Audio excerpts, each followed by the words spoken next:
Hello, YouTube fans. This is the Klown here to review The Last Airbender, books 1 through 3. So, really, the story starts with, this character named Aang. He's in the iceberg. Well, actually, we don't start off with that character. We actually start off with these two characters named Sokka and Katara. And they're waterbenders. And Sokka, well, his sister is. Sokka's not a waterbender. He's just a normal guy with just wants to be a warrior like his dad.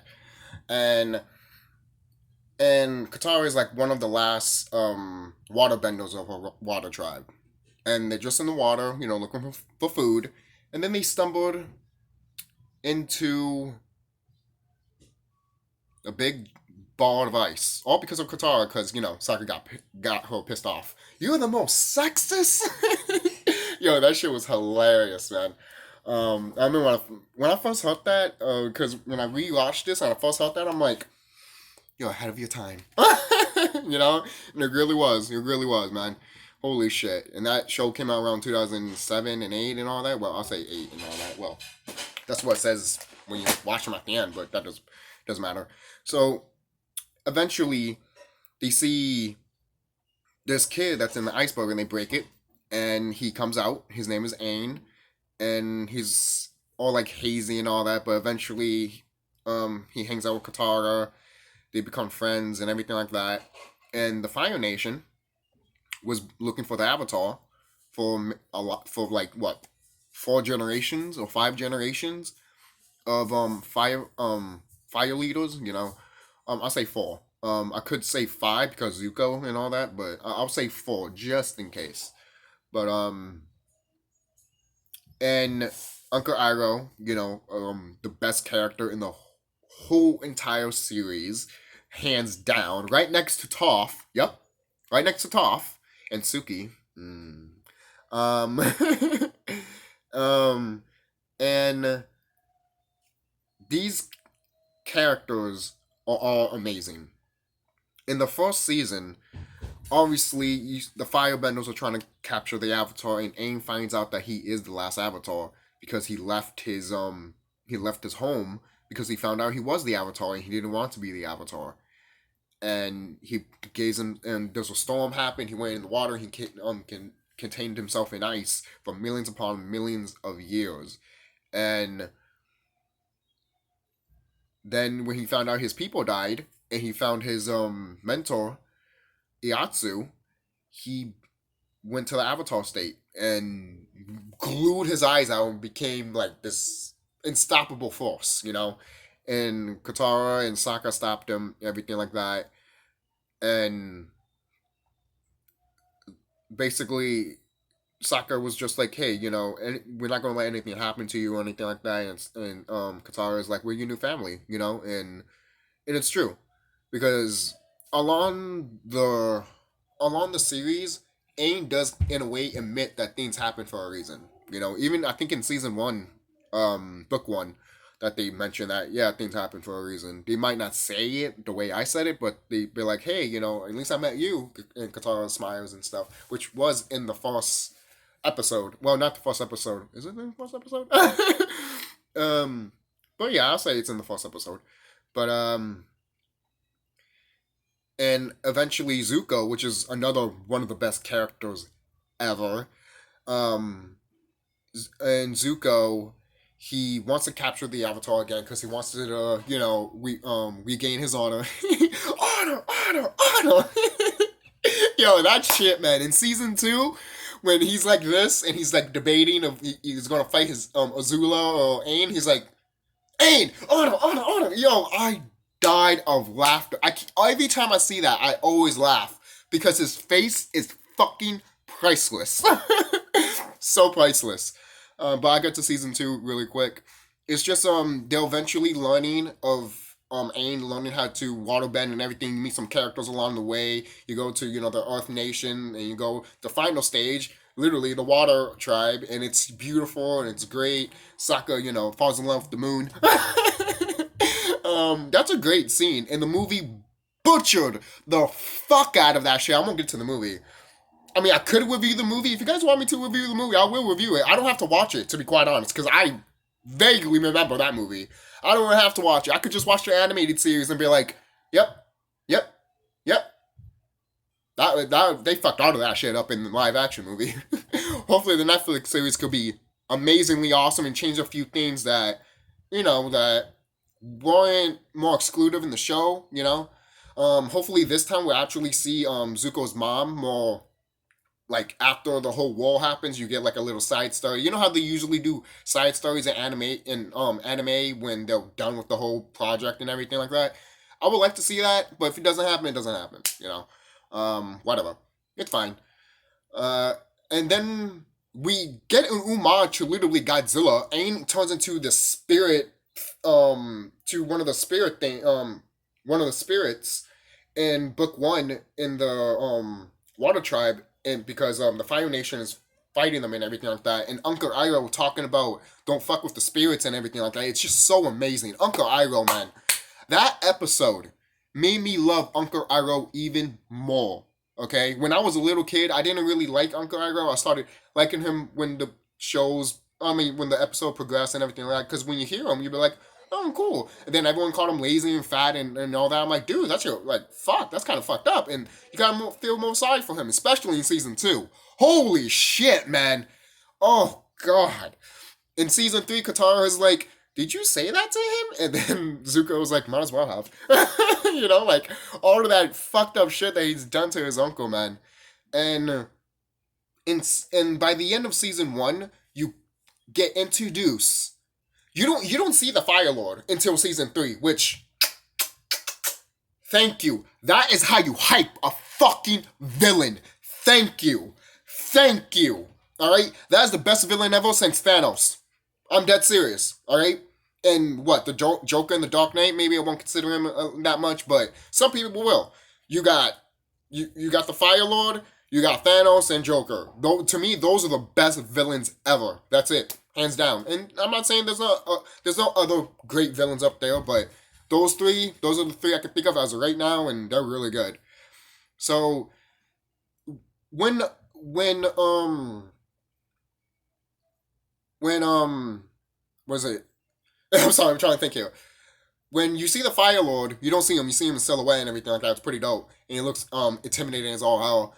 And you see his daughter, fucking Azula, and once you see her, you're like, oh shit, things are gonna change and everything like that. Then when season two happens, Azula is there 24/7. She's like a fucking Final Fantasy villain, man. I am dead serious. When I was a kid, I'm like, this girl's. I hated her. Hated her to the bone. I hated her, man. I hated Azula, man. I wanted her dead when I first saw her face in season one. I'm like, this is gonna be a bitch. Got her now. Kill her like a fish. And I wanted Toph to just get her. Just get her. Oh, God. Because when I first saw Toph in season two, I was just like, could we have Toph and Azula fight, please? Because that would be fucking epic as fuck. It's just so awesome, man. I freaking love it. And we do get introduced to Toph in season two, which is awesome. I love Toph. She's one of my favorite characters again. And she learns how to was a metal bend also in season two, which is just amazing. And Katara learns how to blood bend in season three. Actually, I get to that soon. I think it is in season three, but that's the best Halloween episode ever, hands down.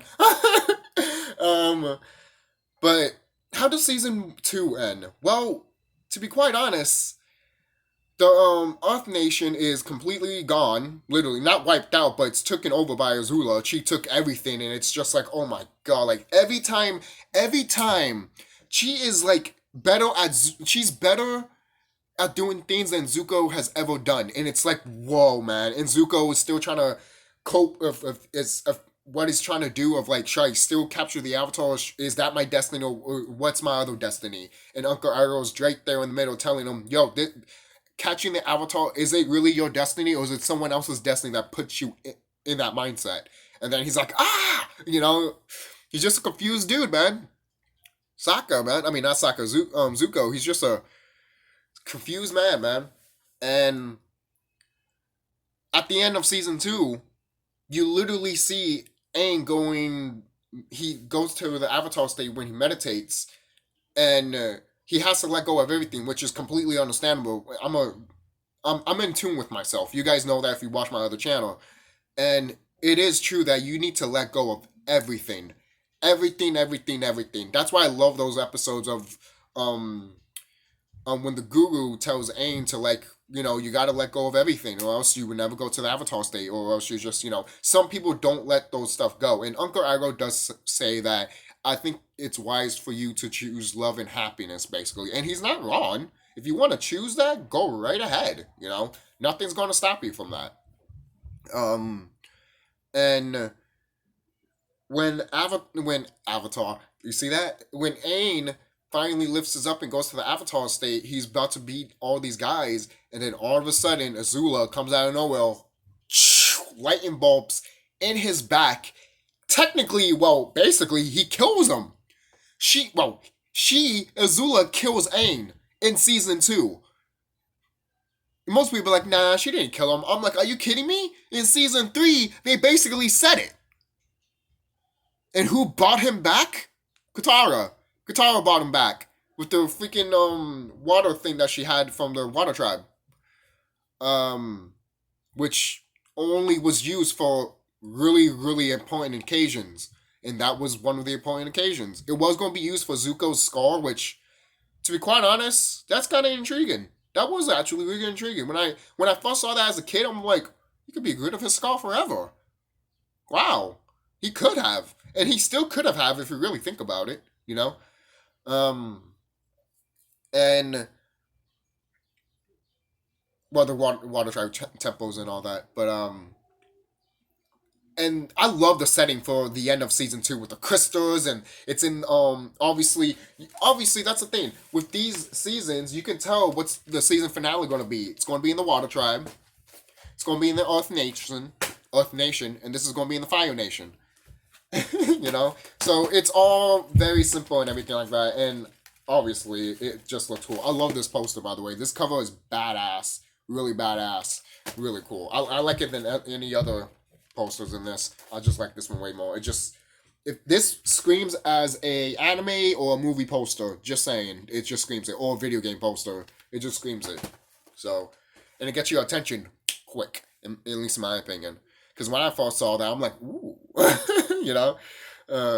But so they leave. Katara takes Aang and leaves, and she heals him, and she thought, he's dead, but he came back and everything like that. And season two ends by the heroes losing. Wow, Star Wars, anyone? Literally, more Star Wars references. More Star Wars references. Literally, how many video games, movies, and TV shows have paid homage to Star Wars? Is it ridiculous? No, because that is the code of the universe in enlightenment way. It really is. There's a little knowledge to you guys. Literally, the universe has a book of the hero's journey, and that is what it is. The hero's journey is actually a real thing. That's why a lot of people are so in tune with it and like it a lot. And if they didn't like it, all these movies would not make money. Just saying. And all these shows and movies. I mean, shows and TV shows. Just saying. And video games and all that. And when we get to season 3, book 3, to be honest, I'm mixed with book 3.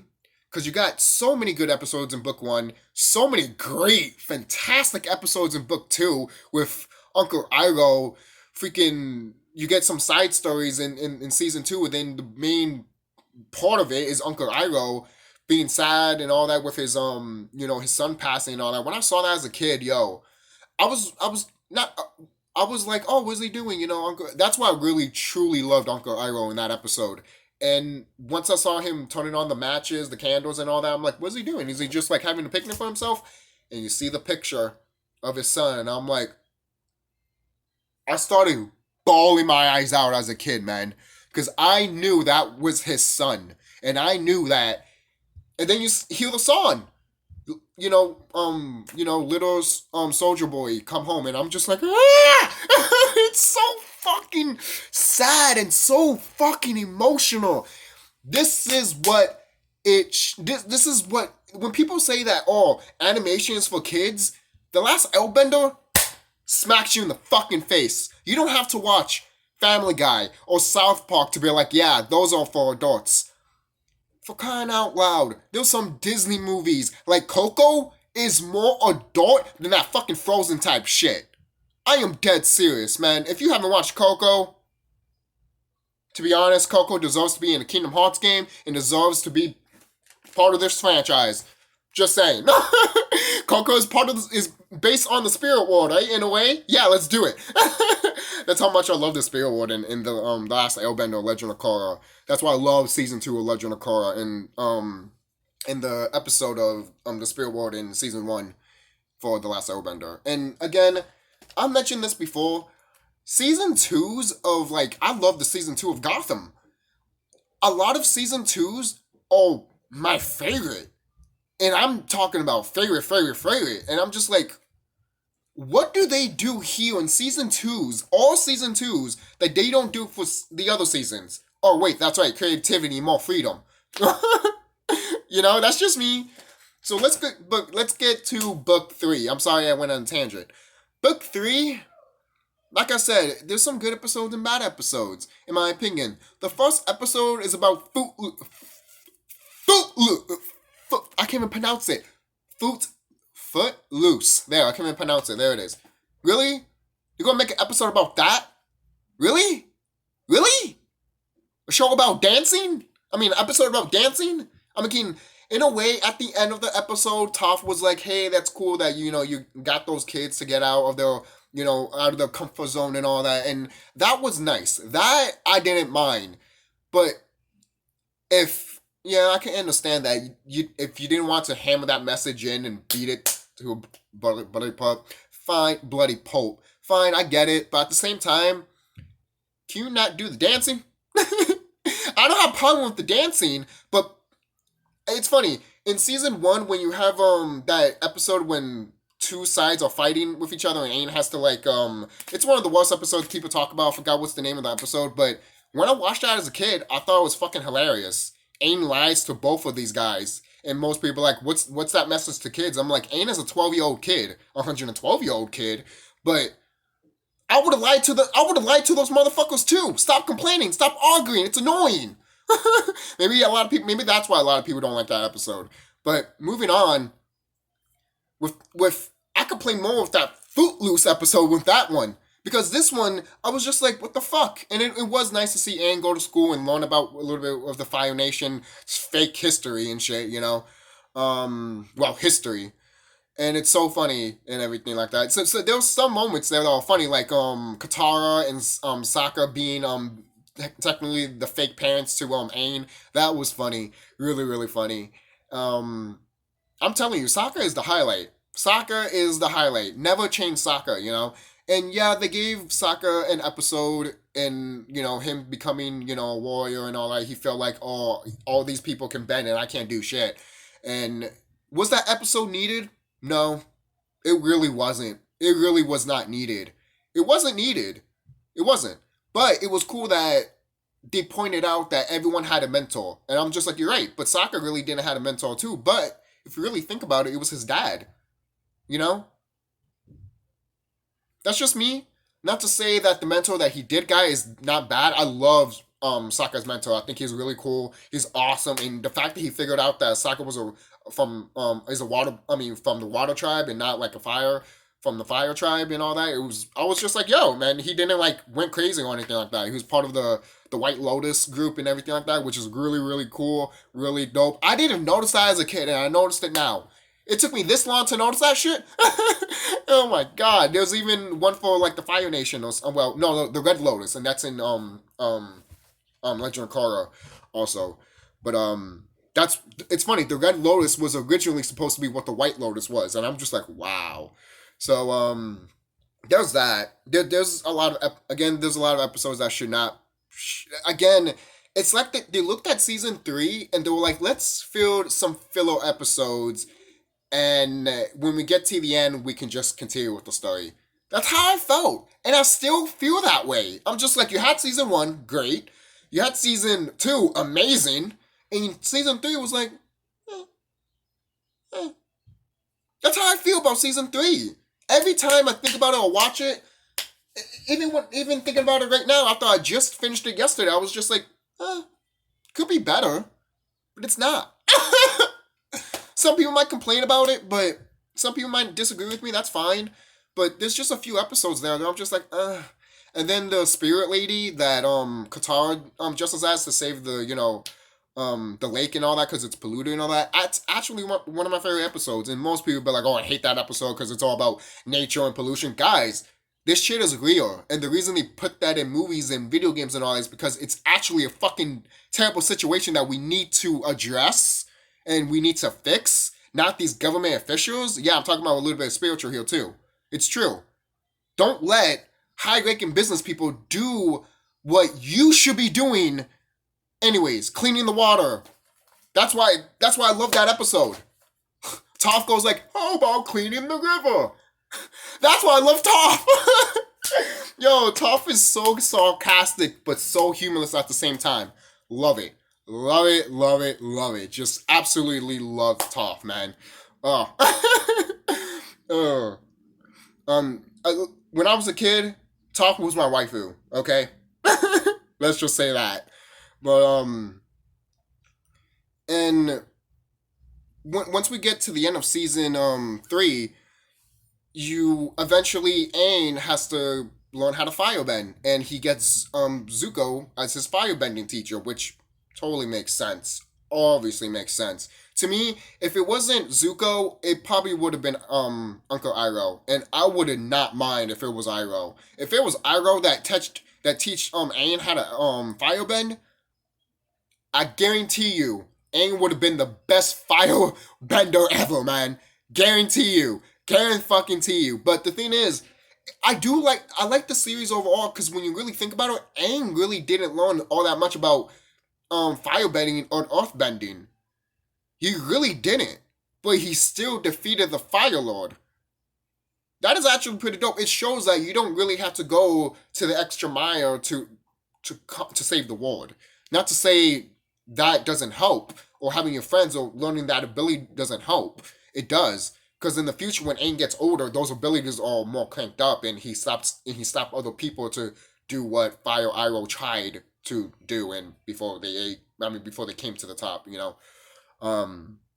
really cool, and and Azula is just she loses her shit in season 3. Holy crap! Like, and I always thought Azula was fucking hot as hell when I was a kid, man. Like, she was just that crazy woman that you just wanted to be with, man. Toph was the waifu. Azula was the woman that you just wanted to be with for a night and have you and just just like when you were young, you're a kid. When you were a kid watching these shows as a teenager and everything like that, you're like these characters, man. It's like that basically, at least it's not one of those fan fiction things that you guys always put out or you always see on social media and shit. It's like, oh god. But and that's not about it. Everyone comes together from all the previous episodes, which I love. I really, really adore that. I love when they do that. I love it when they do it in video games, and I love it when they do it in movies. Because why wouldn't they?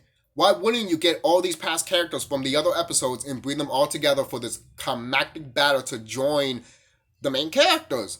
And I applaud that. Every time that happens, I love it. I absolutely love it. Some people might be like, oh, no, I don't want to see these characters. But if you don't want to see these characters, then I'm sorry, you never liked them to begin with. Because more of those characters is more awesome. That's just me. For kind of loud, Boomy? Boomy is awesome. He's fucking awesome, man. Really awesome. And when I first saw Boomy the first time, I'm like, this guy's crazy. And then he I'm like, lies! Oh man, Boomy is awesome. Boomy is amazing. He really is, man. And there's one episode when he's like, hey, where's Momo? And they were like, Momo is with Aang and we can't find Aang. And they're like, well, they're together, so that's fine. That tells me if he's not worried about Aang, the main character shouldn't either. Boomy knows Aang since a long time ago, since they were kids. So yeah, if I was Boomy and I'm not worried about Aang, if he's with somebody like either Appa or Momo, I wouldn't care at all. And the episodes, oh my god, that was in season 2 though. I'm sorry I didn't talk about Appa and Momo stuff about season 2. That shit is. That's all I had to say. Uh, but Aang defeats the Fire Lord. He takes his bending away, which is awesome. That is an awesome ability, and he takes that ability from a lion turtle, which is really dope. And that's it. That's really it. And there is one thing I do want to point out in The Legend of Korra. A lot of people might not like what Aang is portrayed as, like, oh, he didn't really treat his kids good and all that. And people didn't want to think Aang as like, oh, this, he really didn't, took time to look at his kids except for Tenzin because he was the one that can airbend and shit. And not his other son. And eventually his son eventually did learn at Boomy, which is pretty cool. Eventually learned how to airbend eventually when he got older. But that toughness on Tenzin was harsh and everything like that. And people didn't want to think Aang did that type of stuff, especially when Katara was always there. And it's like, what's wrong? These are not the characters we grew up with.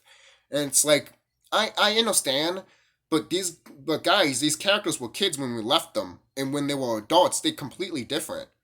You don't know what these guys went through when they hit more mature age. What happened when they were 13, 14, 15, 16, 17, 18, 19, 20, 21, 22, 23? I'm serious. What happened in all those ages? You don't have the same mindset when you had it when you were 12 years old. If you was, what's wrong with you? I'm dead serious. What's wrong with you? But to me, when I first saw that in Legend of Korra, I didn't mind it at all. Some people might be like, no, I did not want that at all for Aang. But the reason I didn't mind it is because he was the Avatar. Just I'm sorry. Look back at any other Avatar. Goku, which which had a kid, and that kid also had a kid named Zuko. Yeah, Zuko's mom. Zuko's mom is related to um Avatar Roku. And is it possible that Avatar Roku didn't take care of his kids too? Highly possible. Look at the comic book. Look at the way Zuko's mom um not treated him, but the way she was in the comic book. She gave up her power. She gave up her memory for her kids. And she gave up her memory about her kids and in her face and shit. And I'm just like, something's off here. She's supposed to be a motherly mother that we've seen in this show. And then in the comic book it's like, no, she wasn't, when she tells Azula that she wasn't loving enough, that shows right there that she really wasn't.